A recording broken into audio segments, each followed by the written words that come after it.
lefties, although this, because I figured those are kind of multi-purpose, whereas, where did it go? Oh, well, gosh, dang it.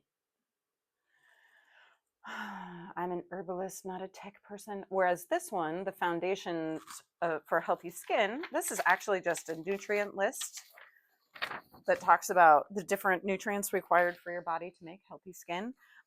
So this is here. You'll find that there. So I digress. That's the classroom. I would love for you all to participate with it. I will. The only caveat is here are all the people that have signed up. And so you other participants are able to see your name and click on you and find your email. I've only sent this out to people that are participating in the class and my massage and herbal clients. So it's a fairly small group. You know, most people are Melanites or other people that I really trust. So that's the story on the classroom. So now we can dig into the fun stuff.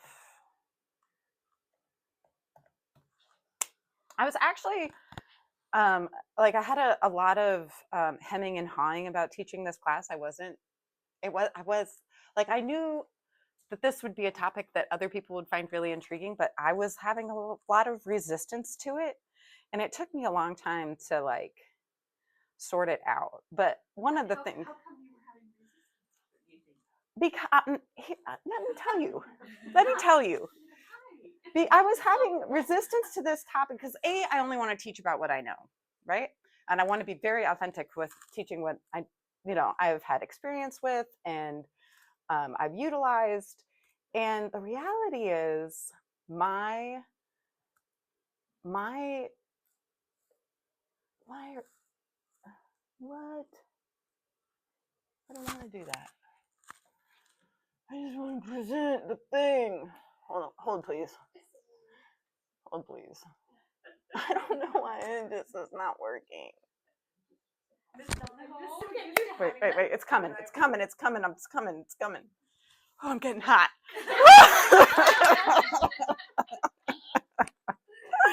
Woo! Okay. I was having a lot of resistance to this topic because to me, I mean, my skincare regimen is I wash my face, I dry my face, I moisturize my face. I don't take bubble baths. I don't make homemade luxurious lotions. I've done a lot with salves, a lot with salves, and I played a little bit with body butters. I've never ever made anything with tallow. Caveat: I just bought some of Laura's. I'm really excited about it. And the beauty industry is like a cesspool, right? And there's a lot of products and a lot of chemicals, and there's a lot of Instagram feeds that you should be doing your face yoga, which I think, hey, it works. And if I had time for face yoga, I would be like, I would dedicate 20 minutes a day, maybe. I mean, really? That's my question. Would I really dedicate 20 minutes a day to face yoga? I mean, it works. I know it works. I'm sure it works. Of course it works. Why wouldn't you be able to build the muscles in your face the same way you can anyway? I think ultimately if you've come to this class hoping to find a natural alternative to Botox, I'm so sorry. That is, this is not, there's no magic, herbal retinol. It's not there. And I was reading I was like, you know what? Leave it to Rosemary Gladstar. Have I talked about her before? She is the fairy godmother of modern herbalism. She was this back to the land hippie lady. And that, not to go too much into history, but a little snippet. Up until about the 1920s, there were as many eclectic colleges, which is a type of or sort of an herbal college. The eclectic medicalist used a ton of herbs. There was as many eclectics, homeopaths, naturopaths, colleges as there were allopathic institutions. And about the time they discovered that they could patent penicillin, the Rockefellers and the Carnegies and all the, decided that they were going to align with the allopaths and use them as a vehicle to sell their patent medications. And they put out this Flexner report, and they got in league through lobbying with the Congress. And eventually they figured out a way that they did this big report, and they went around to all the schools, and they basically said, if you don't follow our guidelines about what it takes to be a medical institution, you'll no longer get accreditation and funding and blah, blah, blah, blah, blah, blah, blah. So by the end of the 1920s, there's no more of these other institutions. So we lost, here in the United States, we lost our herbal heritage, whereas other countries, especially like Ireland and Great Britain and Germany, like their herbal institutions remained intact. And certainly you have things like traditional Chinese medicine and Ayurveda, which is thousands of years of intact learning. But we had a break, and a lot of our herbal understanding got lost. And when I say herbal understanding, I mean actual clinicians who are using herbs that are effective, that actually get people to feel better, right? We as a country didn't have people practicing like that. And so that wisdom got broken. And so with the Back of the Land movement in the 60s and 70s, with Rosemary Gladstar, who was like paving the way, people started trying to revive that knowledge. But for a long time, because it's kind of tricky, you don't want to be charged with practicing medicine without a license. A lot of what gets passed around, and a lot of what you'll find in books even today, is myth. Is not evidence-based, is not traditional. Like there'll be things that were like left over from like the snake oil catalogs that would like suggest something would be good for something, and it just gets passed along. And because there weren't a lot of clinicians in the 60s and 70s, what you had was a lot of people doing plant walks, and a lot of people making tincture companies, and herbal companies rose up, and they were teaching classes, but they weren't necessarily clinicians. And so it's taken a lot of hard work for who the people that are practicing today to sort of find what's real, what's actually going to do what it says it is, and what gets passed around as myth. All that to say, Rosemary Gladstar is amazing. Sorry, I make PowerPoints so I don't go on tangents. I went on a tangent again. But Rosemary Gladstar, she is one of the founders of Mountain Rose Herbs. She was the founder of the oldest continual herbal school in the United States. She helped wage war against the corporate overlords who were trying to patent. It wasn't actually corporate overlords. It was like some enterprising herbalists who decided they were going to patent fire cider. Have you guys heard? Do you know what fire cider is? Anyone? It's a very common traditional herbal recipe, right? It should not be patented, right? It's like it's a traditional thing that should be, it's like trying to patent ketchup. She's amazing. And so she's writing here. She writes here. Okay. She writes this. She's talking about, she was so into like herbal beauty stuff. I mean, she was into all herbal recipes and definitely herbs for actual like treating conditions, but she would do workshops and classes and teach a lot of herbal beauty recipes. And she's talking here about Cosmos, who's a Greek goddess of beauty. The modern word cosmetic comes from the Greek word cosmetikos, meaning skilled in adornment. And this is precisely what Cosmos was all about. Cosmos, though much misunderstood in the modern day world of beauty, still yearns to flower in each of us. Her life force is in the rare and unique beauty that resides in the heart, that inner sparkle of the eyes and that radiant glow of the skin. Her teachings are not about what makeup to paint your face with or how to arch the curve of the eyebrow, but are instead lessons rich with the lore of plants' health and playfulness. And she goes on to talk about, it's not about covering things up or making major altercations. It's about enriching and nourishing and loving who you are. So once I was kind of got in that mode, I was like, you know what? let's go. Here we go. So, bum, bum, bum, bum, bum. I'm going to invite you to love the skin you're in. Your wrinkly, crepey, drapey, brilliant, loved, worn skin. But it can be healthy. It can be the most healthy expression um, of yourself. Just right off the bat, I think I wanted to give you this list just because no matter what I talk about today, it's never going to be enough. And you can dig so much deeper. And if you're really interested in nourishing your skin with herbs, these are the plants that you're going to want to get to know really well. Calendula, comfrey, chickweed, red clover, frankincense, helichrysum, plantain, lavender, rose, chamomile, and calendula. We will talk a lot about some of them. I don't think I'm going to manage to get to all of them today, but I just wanted you to know those are a good place to start.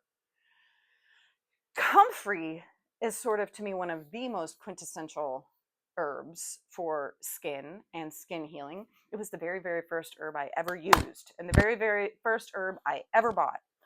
I had a home birth with Jacob on my living room floor in California a long time ago. And my midwife at the time recommended that I soak in a comfrey tub to heal from the birth faster. And I did. And it was wonderful. It was a beautiful ritual. And though I only tore a little bit and didn't require a stitch, I healed very, very quickly. And I like to think it's probably from the comfrey. One of its nicknames is knit bone. A lot of the herbal books that I've seen, and I don't know whether this is true or not, say that you need to kind of be careful with how you use it on wounds because it can heal the wounds so fast that you can trap bacteria inside. I've never actually seen this, and I can think of lots of ways to prevent that, but nonetheless, the idea is it heals wounds and skin very quickly. It contains this fun biochemical constituent allantoin. I don't know how to say stuff. I just read it. But now you can read it too. Allantoin. It facilitates and activates the healing of tissues. And I have used comfrey enough to know that is true. That is true. There was a young gentleman who was bulldogging and got beat up quite badly that I made a wound wash. His mom came to me and I made a wound wash for him. And she was sending me all these pictures and was very excited about it. And, you know, it's fun to see it. It was fun to see it in action. That was probably the first time, other than my nether regions, that I really saw the power of comfrey. I now use it almost exclusively topically. That is because, all right, I have been practicing this word for years. Here we go. It contains pyrrolizidine alkaloids. I'm not sure I said it right, but we're going to go with it. You can also say PLAs. That's a common shortening. When taken internally, it has been proven to be it's proven to be hepatotoxic. There's a little bit of dissension, especially amongst the old school herbalists who also use comfrey as a nutritive, and we're drinking the ever living crap out of it all the time. And Susan Weed and Rosemary even writes about it in here and says, you know, I'm going to leave it to your discretion, but I'm still going to drink it. So for the chemists out there, I'm sorry, I'm going to butcher it. There's this ring of, I don't remember the fancy name of this ring of molecules that makes this, it's like the precursor to whatever the PLAs are, right? And as your liver breaks that apart, it then releases or creates these dangerous alkaloids that when taken internally can cause veno-occlusive disease. So a hardening and shorting and then like tightening and closing of the arteries in your liver, which it's not good. I think they first discovered it in India where people were eating it. But don't quote me on that.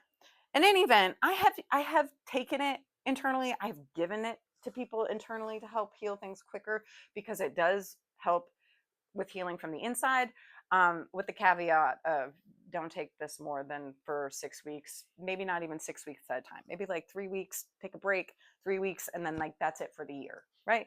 And maybe not even that. Just use it topically. It's great topically. The root actually is more efficacious than the leaves, but the root also contains more of those PLAs. I've heard of a lot of people planting it as cover crop because it draws minerals from deep, deep in the soil. It grows really fast. It proliferates like crazy. You can get it to spread like wildfire. So I've heard of people planting it like a cover crop for green manure. I've also heard people say that now they're nervous to do that because they're somehow worried that the PLAs will get into the soil. I don't know. I don't know. I don't know. But I do know it's wonderful. And I was gonna bring some and I forgot because yeah, I didn't bring it. It infuses into oil really well. Really, really well. And it will make this rich, dark, green, emerald oil. That's really lovely. And as one of the ingredients I use in ranch hands, I'm quite fond of it. And I put some in our foot soak for later. So you'll get to experience it firsthand. And on we go. Oh, how to make an herb infused oil. This is probably one of the most practical things that I can pass on to all of you. I hope that you make lots and lots of infused oils. It's so much fun. The general rule of thumb is to use 1 part dried herbs to 5 parts oil. The metric measurements are easier to work with because grams are comparable to milliliters. So if you take if you have, let's say, 5 grams of herb, then you would use 25 milliliters of oil. Does that make sense? Pretty simple. You can use many combination of herbs and oils to maximize therapeutic benefits. It's safest to use dried herbs as fresh plant material contains water, which can cause the oil to mold and go rancid. And boy, have I not learned this the hard way. I think I might have already told this story, but I'll tell it again. One of my favorite herb infused oils to make is St. John's wort, because when you infuse fresh St. John's wort, it makes this oil that is this gorgeous ruby red color. It is so beautiful, and it's absolutely wonderful for nerve pain. It's almost, I think, the best herb that we have in our pharmacopoeia for nerve pain. And I was growing some. I had quite a lot, and I would go out there and, this particular year, I was being kind of lazy about it, and I would just snip off the tops of the plants and pack them into this jar and cover it with oil and pack and, kind of daily go out there. And well, I had forgotten it for a couple days, and I went to my cabinet and it was gross and totally moldy. And I was heartbroken because you get like one shot, right? Like you harvest it once a year and then that's it. Like you cannot do it with dried. It doesn't work the same with dried. It doesn't turn it red. So the trick with plants like that, chickweed is another one that we'll talk about a little bit more later. The best way to do if you want it fresh and dried won't work is to dry wilt it. And so now when I make St. John's wort oil, I will snip off, you can use the leaves. I use a little bit of the leaf, but really it's the flower that's making it red and wonderful. So I'll just snip off a little bit of leaves and flower off each one, boop, boop, boop, boop, boop, and then I'll lay it all out on a cookie sheet for a day or two. And that's enough. It's not totally dry, but it wilts. And a lot of the water leaves it, and that's enough. The same would go with chickweed. That would be something that you would want to do with chickweed. You can extend the shelf life of your herb infused oils by adding either 1/4 teaspoon per 8 ounces of vitamin E and rosemary or rosemary essential oil at 2 drops per 8 ounces of oil. Most herb infused oils will start to go rancid about a year, so that'll give you a little boost. I've had some keep as long as 2 years, and I'm often using this to make that happen. Onward. So there's three major methods of making a herb infused oil. The easiest by far is this folk slash cold method, where you take your herbs, you put them in a jar, and you cover them with oil.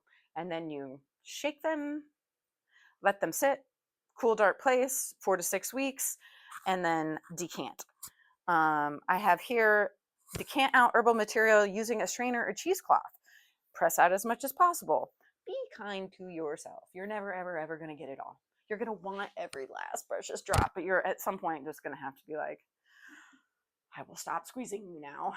And you just don't. You don't get it all. I have recently started grinding all of my herbs before I do my infusions because let's say, for example, you are using calendula.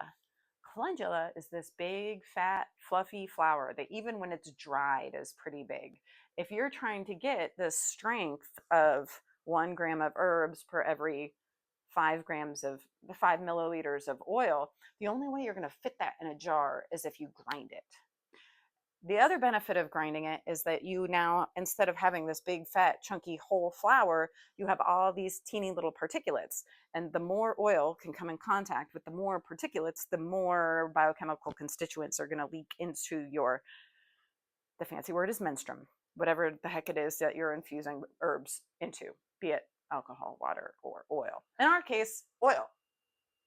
Does anyone have any questions about the folk cold method? When you're talking about oil, like what kind of oil? Oh, we'll get to that. Okay. Don't you worry. 9 times out of 10, I am using extra virgin olive oil, but you can use pick an oil. They're all wonderful. Well, they all have different properties. The double boiler method. So this, you're basically doing the exact same thing, but with heat. And so you're going to put your herbs in the pot, and then you're going to put water underneath. And this I like to do for about 5 to 10 hours. It depends. Usually it's 5 because I like to babysit it. And when you're making it, you want to come by and stir every so often. It's less, especially if you're doing a powder, right? So let's say you're doing cayenne powder, or if you're doing frankincense powder or myrrh gum powder, you really are going to need to stir, because otherwise it like settles at the bottom and like makes this compact little mess. And then you're not, it doesn't have as much surface area. So stirring is very important. Especially if I am using a resin, what I will do is put my resin, like the myrrh gum or the frankincense or dragon's blood or amber or pick a resin, pine. Oh, pine. Pine is so lovely.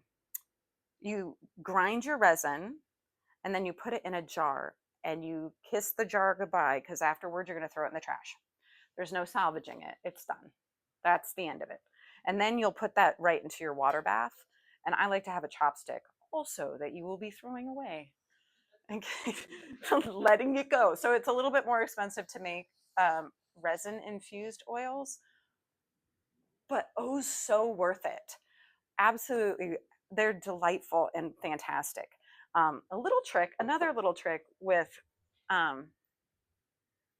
making resin infused oils is that most resins are oleo gum resins, which means the oleo part is fat soluble and is like the lipid part of the whatever the resin is. The resinous substance is aromatic and is both fat soluble and alcohol soluble. And then there's the gum portion, and the gum portion is only water soluble. And so that is like what doesn't dissolve. Myrrh has a lot more gum than frankincense, for example. Frankincense does have some of the gum, but not nearly as much. So for cleaning, let's say so here's some frankincense resin, and I'll pass that around. It just dropped in my water. I'm gonna save that one for later.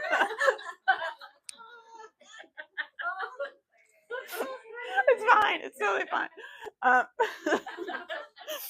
Okay. So to prepare your resin to make an herb infused oil with it, it's great if you freeze it first and then use one of those little coffee grinders.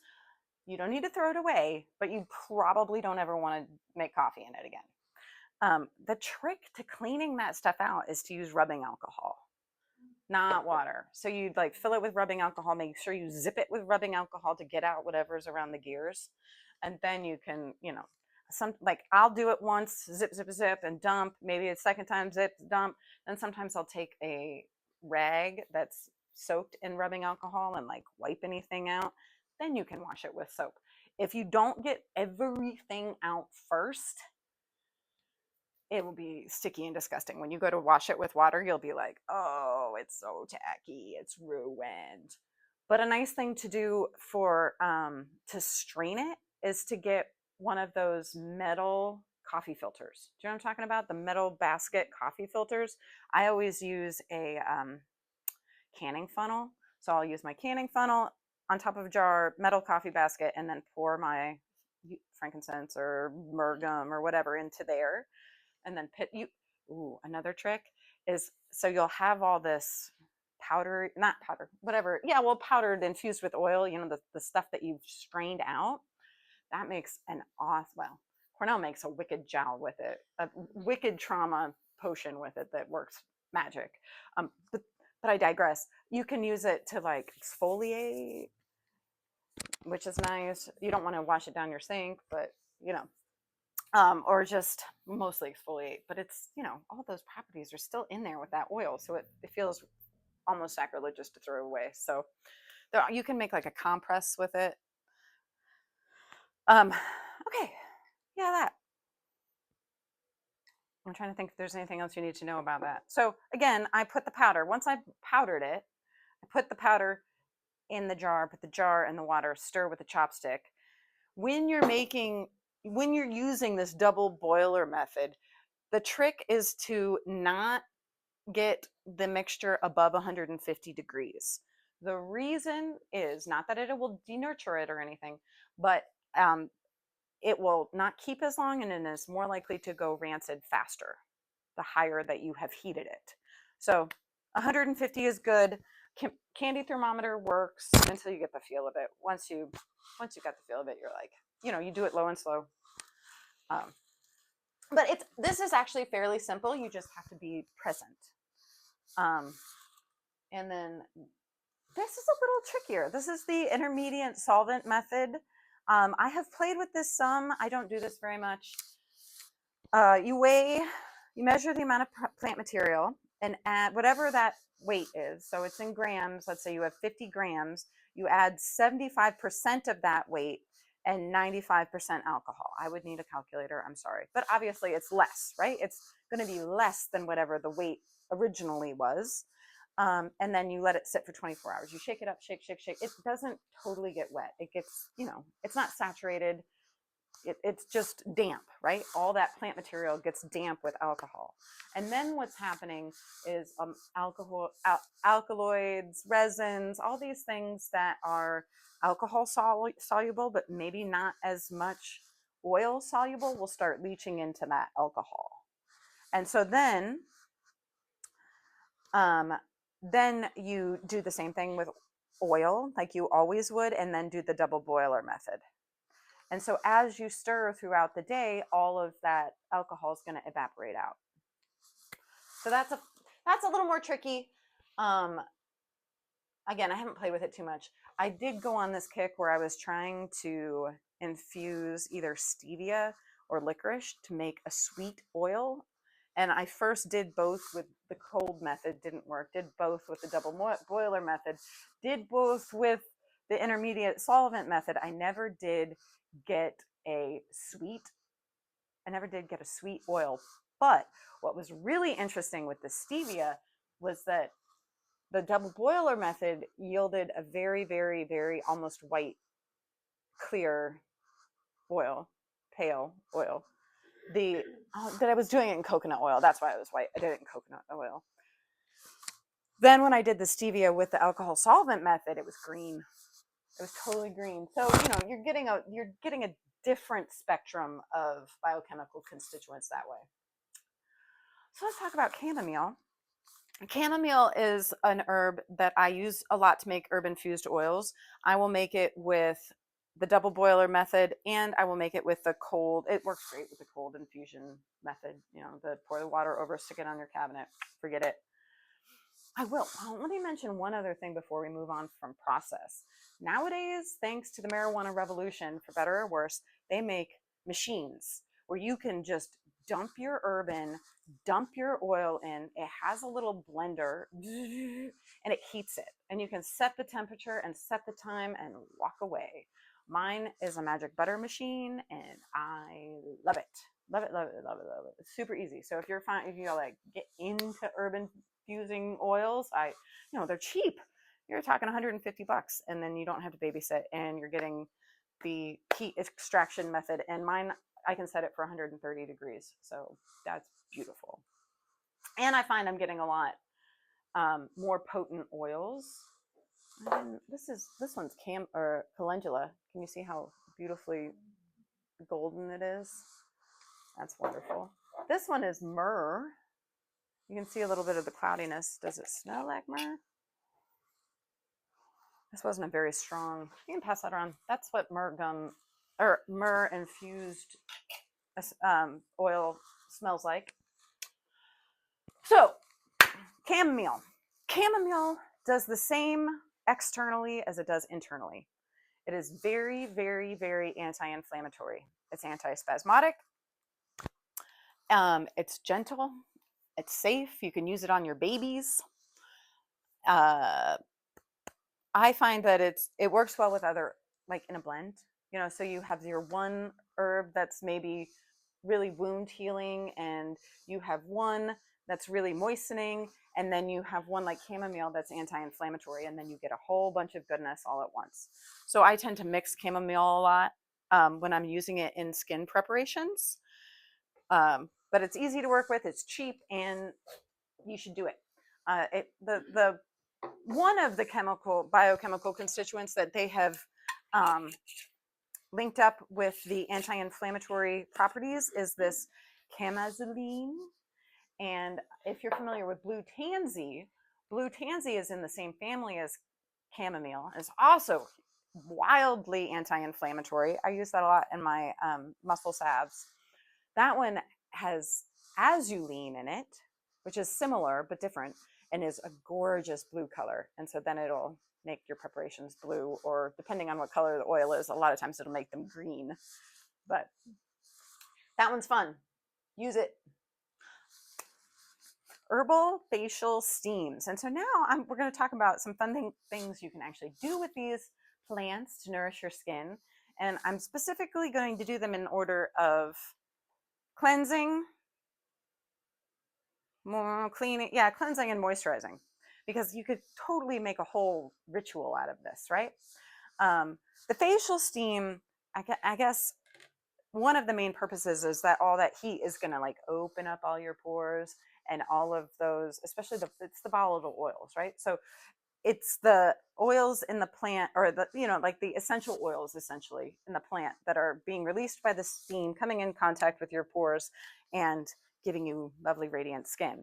We've got comfrey, calendula, roses, chamomile, and lavender in our dry to normal skin, and comfrey, calendula, raspberry, sage, and rosemary in the normal to oily skin.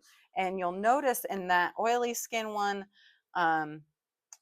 sage is very drying, raspberry leaf is very astringing, and this rosemary, I would say maybe it's dry, but really rosemary is a lovely circulatory stimulant, which is fantastic. So this is a really simple process. You get a pot and you put your herbs in and you cover it with cold water and you let it come to a boil and you put a lid on it and you take it off the heat. And now you'll let it sit for like 5 minutes, and then you're going to get your tent and you'll stay there for as long as you want. Little kids can't stay there more than a few minutes. I get done at about 10. I'm like, okay, that's plenty. But it feels great, and your skin will be all, shiny and red and bright and fresh. And this is a great way to get those constituents into your skin. Rose. Uh, okay. If rose doesn't make you happy, you're dead inside. I'm sorry. I don't know what else to say. Um, Rose is cooling, moistening, and astringing, which is lovely for our skin. It tones and tightens pores, and it's often sold as rose water, which turns out I didn't really realize, but the internet told me that it is really easy to make. And all of this time, I have been buying it. This company's fine. We also buy it whenever we go to the Asian market, we buy tons of it. I don't know that there's really much difference between the quality of this and what you get at the Asian market. Maybe, because I'm not sure what this rose Damascus flower oil is. Does it say? Hydro Essential Rose, a Heritage Store legacy. I don't really know. But the way you make it at home is there was two methods. I didn't quite follow one. The internet will tell you two if you Google it. But basically the one was just you boil roses, keep the lid on, and then that one would be pink. And then there was another method where it was more like you're capturing the steam. Like you put the roses in and then you had like a bowl of, I don't know. Sorry. I didn't do my homework. But it's feasible. You don't need to buy it. I'm looking forward to when our fields bloom and maybe trying it then. I'll report back. I'm going to pass this around so you can smell the absolute loveliness. It makes your heart happy. If rose doesn't make you feel beautiful, I don't know what will. Dry it first before I don't think putting it in the water? I don't think you have to. I think you can make it totally fresh. I mean, because you're just going to be boiling it with water anyway. But you can buy dried and make it from dried roses. Does it matter what type of roses? No, they're all really similar. As you can see here, this SPP, that stands for rose species. Okay. There's like rose canna. That's the only one I know. There's probably, I don't know. There's dozens, if not hundreds. I have no idea. There's So lots. like the hybrids and whatever's and things. So yes, but once you start getting into hybrids, there's maybe not so much with rose. I think a rose is a rose for the most part, but you can tell by the smell, right? But like, for example, other cultivars, they're breeding them to be showy, not necessarily breeding them to be medicinal. Okay. And so you might lose some of the medicinal properties. So for example, if I go to a greenhouse and I want to buy yarrow, I always make sure I get the white one or the yellow one. But if I want a medicinal yarrow, I'm going to stay away from the purple. And now I can't tell you for sure that it won't have some of the same properties, but I'm just going to go with Mother Nature on this one. In general, that's the rule of thumb I follow. Okay. So like I also know that you can do jams out of roses too. So would you want to stay with those types of roses, or is it all roses that you can do that with? Because I've also heard one of my friends say that they use Epicurean roses. Oh, fascinating. So I don't know what the difference, I don't know. You've left my little knowledge bubble. Okay. I would love to know what the difference between Epicurean roses and garden roses and wild roses. That could be a fun rabbit hole. Report back next class. Okay. I'm serious. I'll look into some. I'll look into those roses. Awesome. What kind did you make that? Sure. I had that whole bag. I bought those were rose petals, dried rose petals. I bought them on Amazon because Mountain Rose Herbs takes forever. Forever to ship them to you. I don't know. I don't remember the brand. Yeah, that particular brand, whatever it is reliably sending me good stuff. So I'll look it up and let you guys know next time. When you're harvesting the roses or whatever, so like they have to be in like peak bloom. Well, Or yeah. can they be like starting to like kind of like, So I would be like trimming them out, like throwing them out. Like I use them. Use your say the word. Someone help me. Olfactory. Someone say the word. Olfactory. Olfactory. Thank you. Olfactory senses. Like, Does it smell Yeah. vibrant? Is it full of life? There is a little bit of an art to when you harvest. In general, if you're going to, you're looking for when depending on the herb, whatever constituents you're gunning for is at its peak. And that changes throughout the day with every plant. The general rule of thumb is to harvest early in the morning after the dew is off the plants. Is general rule of thumb. You want to harvest flowers when they're at their peak, when they're at their most vibrant and most beautiful and most full of life. You want to harvest roots in the fall after the plant has died back and is sucking all of its vitality into that root system. There are some plants you can harvest the root in the spring, but you're going to get a different sort of medicine. It's one of those things you kind of learn plant by plant. This fun little recipe, Love Your Skin, astringe, is 1.5 cups witch hazel, 0.75 cup of rose, and 25% cup apple cider vinegar. You can add essential oils. You would add essential oils to the witch hazel, and you would get the witch hazel that has alcohol in it, because otherwise, again, you can't mix essential oils into water. They'll just float on top. And even if you're shaking, I mean, it might be a little more diffuse throughout the thing, but you're not like really mixing it. So if you were to make a homemade astringent with these properties, you could buy the witch hazel that has alcohol in it and add your essential oils to that. And another fun thing is to infuse your apple cider vinegar. Calendula and comfrey would be great choices. Nettles is super duper nutrient rich. You could infuse your apple cider vinegar with rose hips or rose petals, and those constituents and nutrients and minerals can leach into your apple cider vinegar and make it a little bit more fun. So this is a recipe that you could use and play with. I highly recommend, if anyone gets really into this, they should like show and tell and bring whatever their creations are so that we can all see what you're making. One that I have made, surprise from this book, which I also highly recommend, is the Queen of Hungary's water, which you take 6 parts lemon balm, 4 parts chamomile, 4 parts roses, 3 parts calendula, 3 parts comfrey, 1 part lemon peel, 1 part rosemary, 1 part sage, and vinegar. And then you're going to infuse that herbal concoction that you just made in your vinegar. So again, the general, does everyone, when I say parts, does everyone understand how that works and what I mean? Basically, if you're using tablespoons as your part, you would use 6 tablespoons of lemon balm, 4 tablespoons of chamomile, 4 tablespoons of roses, etc., etc., etc. And then, so let's say you've done that, and then you have this amount. If you were to weigh it, then you'd say, oh, I have 50 grams of herbs.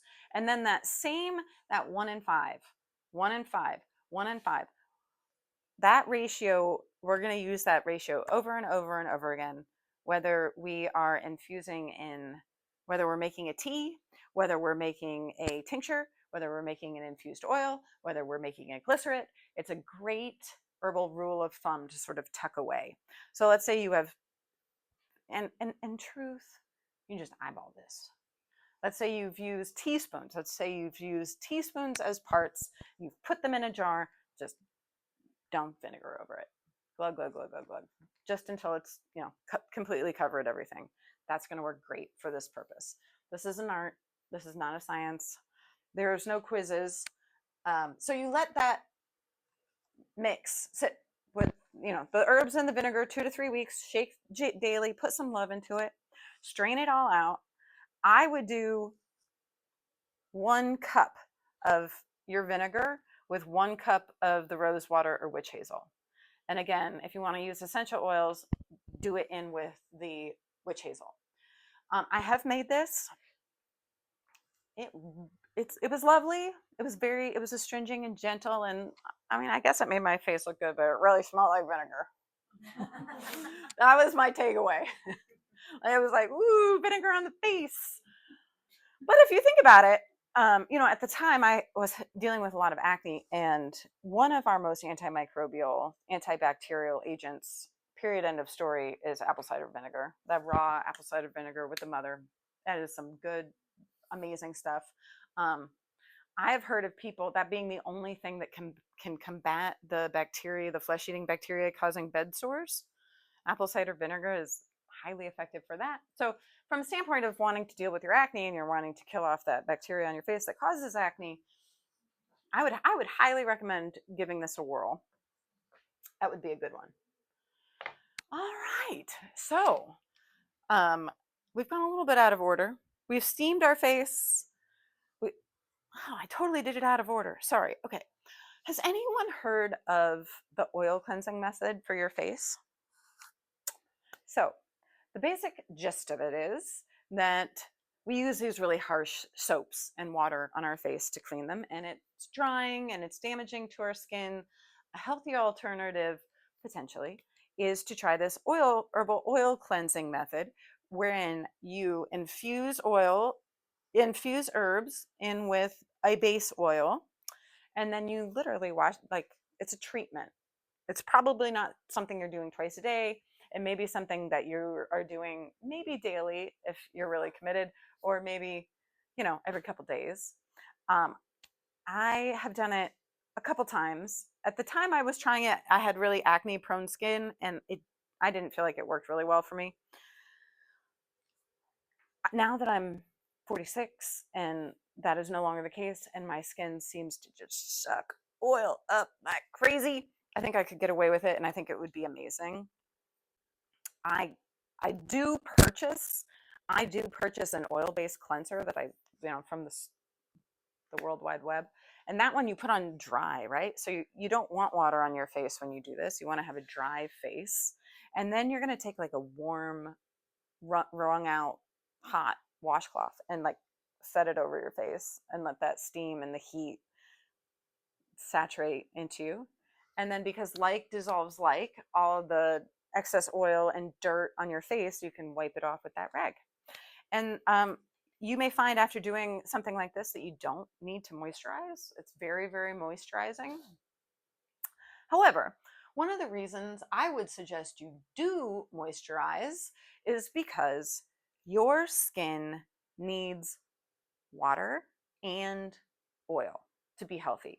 The water, especially, is within the cell and then surrounding the cell in the extracellular fluid, which gives plumpness and fullness to your skin. Then the oil, all of your cell membranes are made out of lipids. And so they need healthy oil to create those cell membranes. And that oil is going to like lock in your moisture. So I'm really excited about Laura's little beef tallow balm here, because I've been experimenting with putting my moisturizer, which is a lotion base, so it has the oil and the water in it, on first, and then locking it in with a salve. But I am finding, like, I've been using ranch hands, and frankly, it's too much. I think it's the rosemary. It's not happy on my eyes. But I have a suspicion that if I were to try the Laura's beef tallow wonderfulness, that it wouldn't have that same, it wouldn't be as irritating.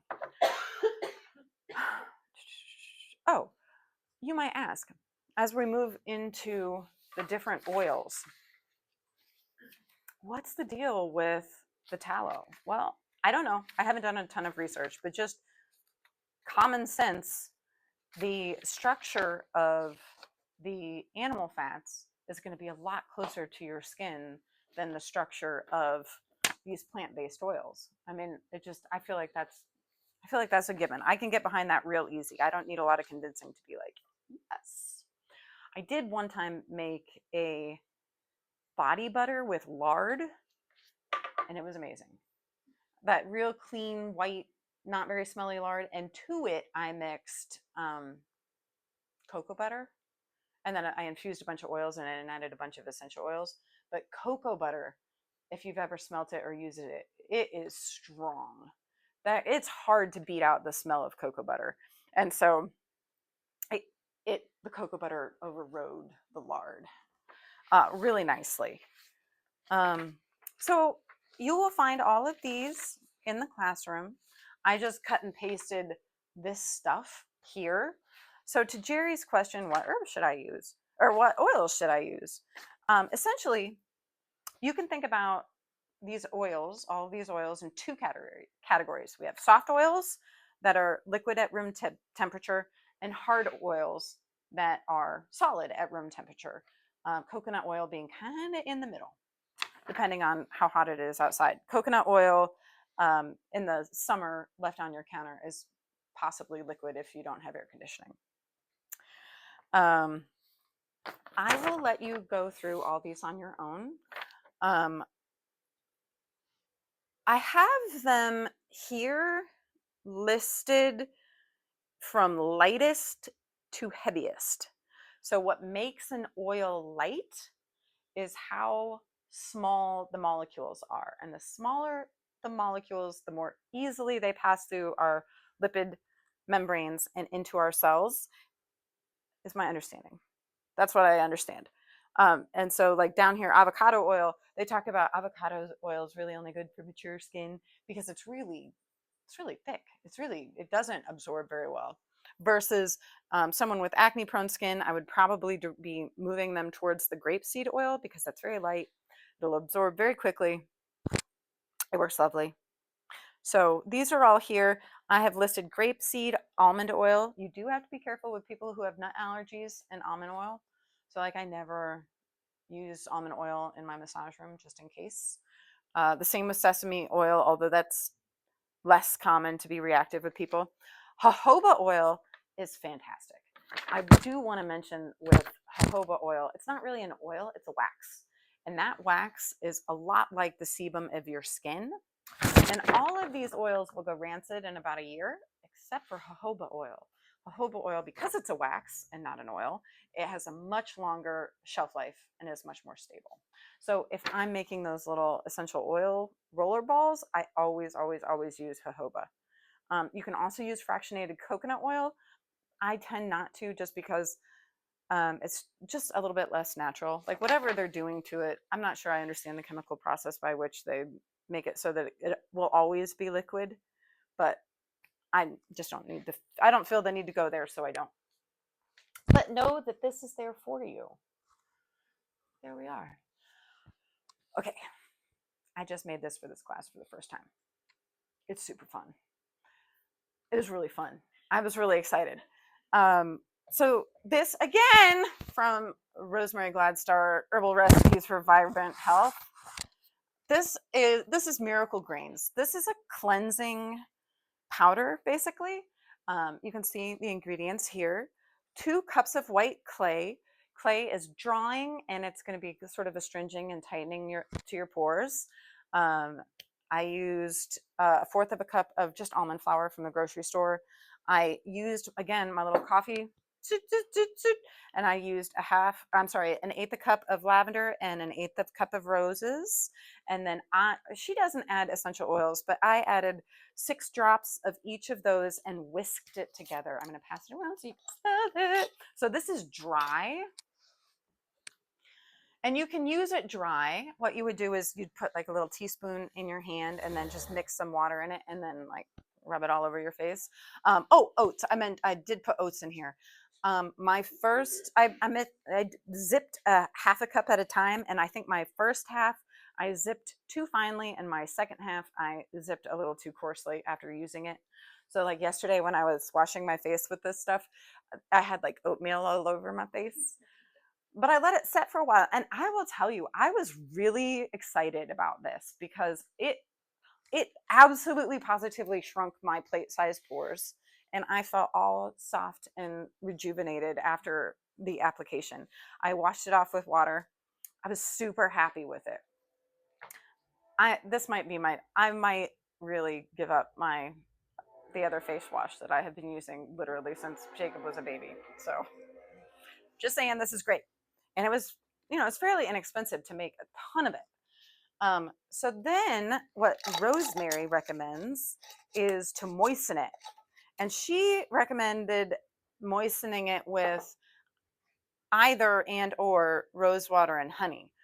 But I got to thinking, why not some aloe gel too? So I mutilated the aloe plant in my shop. I would highly recommend, if you're going to do the aloe gel, go to an Asian market or a Hispanic market or Walmart and get one of those big, huge aloe leaves, because then you can get a bunch more all at once, and it's a whole heck of a lot easier than I don't know. I had like, Is that actually you?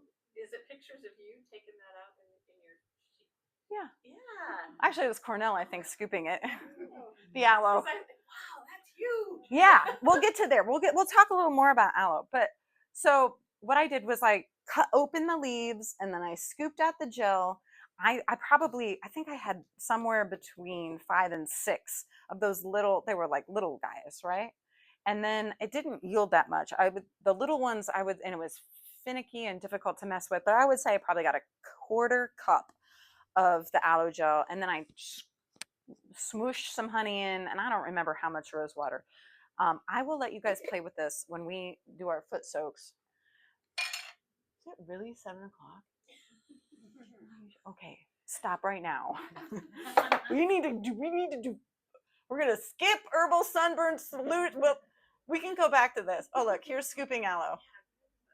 This aloe is amazing. Okay, we will talk. I'm so sorry, ladies. Okay, for that last half hour while I prattle on, you can soak your feet, which will be just about perfect. You want to do a foot soak for about 20 minutes. That's about right. So remember how I said you don't want to, oh, you know what? We are never going to make to my salve making demo. We are going to have like a whole other. That'll be next month. That's coming. Remember how I said you don't want to just, with the essential oil, you don't want to add it to water. You don't want to just glug, glug, glug essential oils into the top of your foot bath, because the oil and the water don't mix, and then all your essential oils are just floating on the top. While I pour this milk, I will tell you a horror story. I was dumb and young and was like, ooh, essential oils in my bath. That sounds amazing.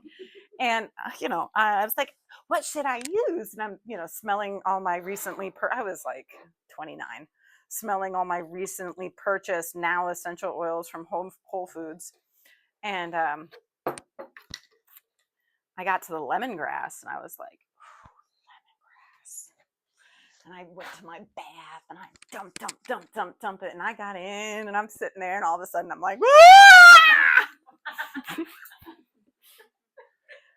was all red and miserable. Like, turns out there are some essential oils that are really quite caustic. Thank God I didn't decide I like the smell of clove because there's cinnamon. I could have burnt myself. Okay, so what I'm gonna do is mix this. So I'm buying my essential oils for ranch hands in bulk. Come on, be a good bottle. I don't have fingernails because I'm a massage therapist. It's a handicap. Okay. I've got a cup here, and I'm going to use a tablespoon. We will talk about essential oil dilution, proper essential oil dilution at another time. But see, now I've got, go on in there. So it'll mix in with the milk, right? Because the milk is full flat milk. And the essential oil and the fat in the milk will make love. And it's much safer. So this is what I do when I want to make a bath. We might have to make another batch of this as we go over here. Okay, so what we're going to do, I'm going to talk briefly about what herbs I've chosen. I'm coming back. Okay, in here we have comfrey, red clover, and chamomile. Okay, so we haven't gotten to it, but red clover is very moistening and lovely. It's kind of known to be especially beneficial for people with eczema and psoriasis. So tuck that away. The red clover will be moistening, the comfrey will be cellularly regenerating, and then the chamomile will be anti-inflammatory. So not only is this good for, soothing your tired dogs that are sore from a long day of standing on them, but it'll help the skin. Like it's great, would be great for cracked heels. It's total package. What we're gonna do, how many of us? 1, 2, 3, 4, 5, 6, 7. Okay, I have plenty of everything. We're gonna use a half a cup of Epsom salt, and we're gonna use, I think we're gonna use 2 cups of the herbs, and then I'm gonna put at least a tablespoon of our lavender milk into our tubs. So let's grab our tubs. Okay, we're gonna turn on the hot water. We're gonna add in our goodies, and then you fill up the hot water to your preference. Did you bring a tub? Because I had extras. Like, if it's smaller, then yeah, but I'm gonna run, while you guys do that, I'm gonna run and get some towels. I have towels. Oh, you do? I brought extras. Yeah. Don't worry, we're in. We're totally good.